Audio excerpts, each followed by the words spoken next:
बिस्मिल्लाहिर्रहमानिर्रहीम। आज की इस वीडियो में हम एक्सरसाइज 10.2 क्वेश्चन नंबर 11 सॉल्व करते हैं।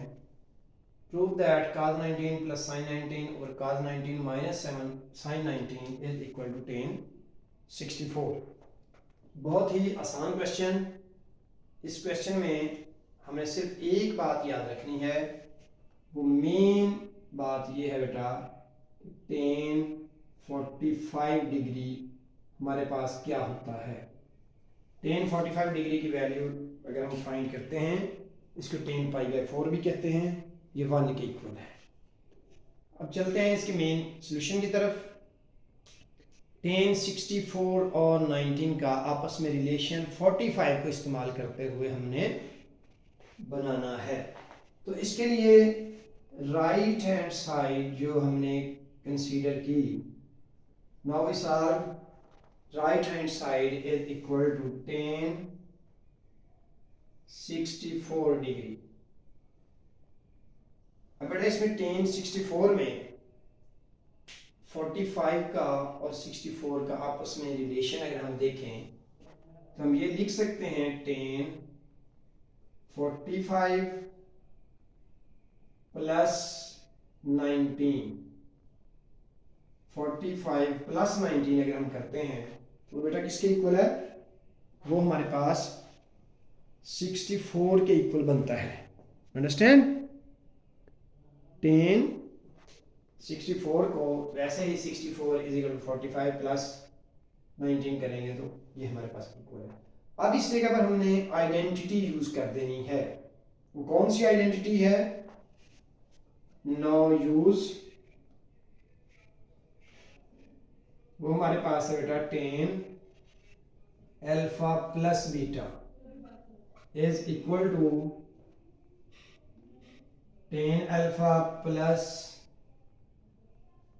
tan beta divided by 1 minus tan alpha dot tan beta. ये हमारे पास एक फंडामेंटल आइडेंटिटीज में से एक आइडेंटिटी है।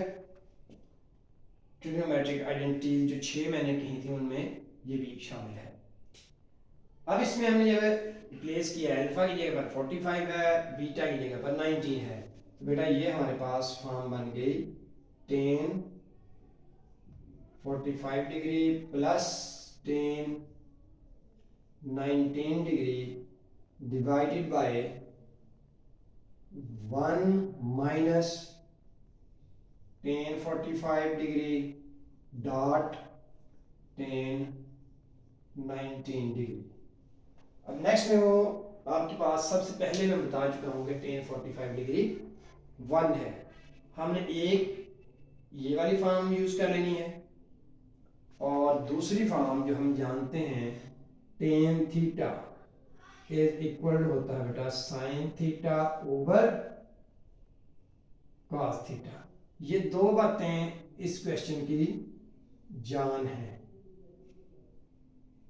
अगर ये दो बातें आपको याद हैं तो इससे क्वेश्चन आपका बहुत इजी हो जाता है। अब हमने इसमें वैल्यू रिप्लेस की, ये साथ आप लिख सकते हैं साइड पे या इधर वी नो करके या वी यूज करके या वी नो करके, इन बातों को आपने लिखना है। नंबर 1 2 कंडीशन भी लगा सकते हैं। tan 45 1 प्लस नेक्स्ट वैल्यू अपने tan 19 के ऊपर हमने ये साइन काज वाली आइडेंटिटी लगाई, तो ये हमारे पास बेटा बन गया sin 19 degree over cos 19 degree divided by 1 minus ये tan 45 1 इससे मल्टीप्लाई हुआ तो वो 1 खत्म हो गया, डॉट tan 19 को फिर हमने लिखा sin 19 degree divided by cos 19 degree. Understand? अब देखें ये हमारे पास बड़ी फ्रैक्शन है, मेन फ्रैक्शन है। अब इस फ्रैक्शन से ऊपर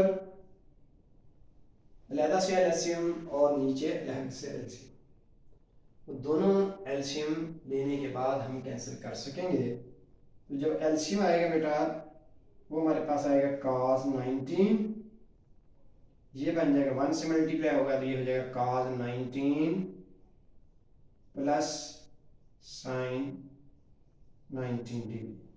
और बड़ी फ्रैक्शन को फिर मैं वही रेड से लिख रहा हूँ, different colour, divided by denominator के अंदर फिर फ्रैक्शन, उसका एलसीएम भी बेटा हमारे पास है cos 19 और इधर आ जाएगा cos 19 डिग्री माइनस आएगी ये वाली साइन 19 डिग्री। अब ये हमारे पास डिनोमिनेटर और न्यूमरेटर की फ्रैक्शन के अंदर cos और cos कैंसल। अब जो बाकी वैल्यू आएगी वो हमारे पास क्या होगी बेटा, वही वाली वैल्यू बचेगी। अगर हम इससे इस साइड पे लिख दें या ऊपर लिख दें तो इससे हमारे पास हासिल हो जाता है cos 19 degree plus sine 19 degree divided by cos 19 minus sine 19। तो ये हमारे पास, हम राइट साइड से चले थे tan 64 से, तो दूसरी साइड जो है cos 19 plus sine 19 over cos 19 minus sine 19, यानी कि राइट साइड से चलकर हम लेफ्ट साइड पे पहुंच चुके हैं।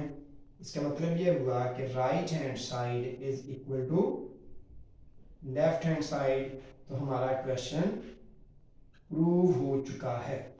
इस तरह की एग्जांपल भी है, एग्जांपल 7, उसमें भी आपने थोड़ा सा एहतियात से काम करना है। एग्जांपल को आप हल कर सकते हैं। इस वीडियो को आपने 2 दफ़ा 3 दफ़ा देखना है, उसके बाद फिर वही बात हर वीडियो के एंड पे मैं यही बात करता हूँ कि स्टूडेंट ने पढ़ना है, देखना है, लेकिन उसके बाद ज़बानी लिखना है। बैठ कर बेटा मैथ को लिखने की आदत डालेंगे तो मैथ आपको आएगा। अल्लाह हाफिज़।